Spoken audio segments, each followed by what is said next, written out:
បាទសូមអនុញ្ញាតគោរពនឹងជម្រាបសួរដល់ពុកម៉ែបងប្អូនទាំងអស់គ្នាជាទីគោរពរាប់អានបាទ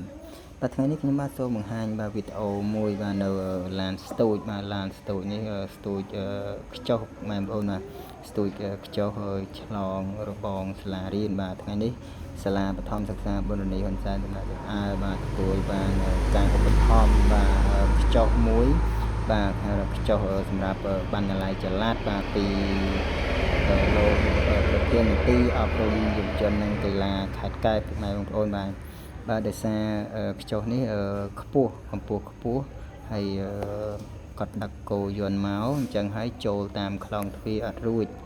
ពេលចូលតាមខ្លងទ្វារអត់រួចហើយពីខាងមុខមានខ្សែភ្លើងមានអីច្រើនបាទអញ្ចឹងចូលតាមមុខអត់រួចក៏ហៅឡានស្ទូចបាទមកស្ទូចចូលពីចំហៀងបាទចំហៀងពីខាងលិចសាលាពុកម៉ែបងប្អូនបាទនេះស្ទូចរំលងបាទស្ទូចរំលងរបងហើយពុកម៉ែបងប្អូនបាទ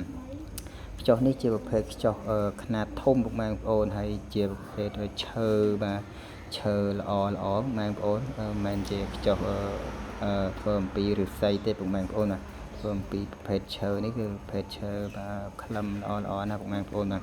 ហើយទំហំធំបាទធំហើយខ្ពស់ទៀតពុកម៉ែបងប្អូនបាទឥឡូវនេះហៅឡានស្ទូចចូលយកមកដាក់ក្នុងសាលាឲ្យបានក្នុងបរិវេណសាលាសិនពុកម៉ែបងប្អូនបាទចាំបន្តពីហ្នឹងចាំហៅបាទពឹងពាក់អាណាព្យាបាលសិស្សអីឲ្យមកជួយ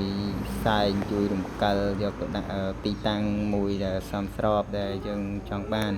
តែឥឡូវនេះយើងគ្រាន់តែដាក់បណ្ដោះអាសន្នសិនទេពុកម៉ែបងប្អូនបាទឲ្យយ៉ាងណាឲ្យបានចូលក្នុងបរិវេណសាលាសិនពុកម៉ែបងប្អូនបាទឥឡូវនេះដោយសារបាទមួយនេះគឺអត់តាន់បានល្អទេបាទអត់តាន់បានត្រង់ល្អទេឥឡូវឲ្យខាងឡានស្ទូចបាទគាត់ជួយបង្ហើបឡើងលើបន្តិចដើម្បីរំកិលវាឲ្យនឹងឲ្យត្រង់ចំទិសបន្តិចណាបងប្អូនបាទដោយសារឡាននៅទីហ្នឹងស្រាប់បាទហើយលោកគ្រូបាទយើងគាត់បានមកចូលរួមយ៉ាងស្រស់ស្រាំមែនទែនបងប្អូនបាទសូមអរគុណច្រើនពុកម៉ែបងប្អូនបាទដែលបានតាមដានបាទទស្សនាវីដេអូខ្ញុំបាទមួយនេះបាទតាំងពីដើមរហូតដល់ចប់បាទ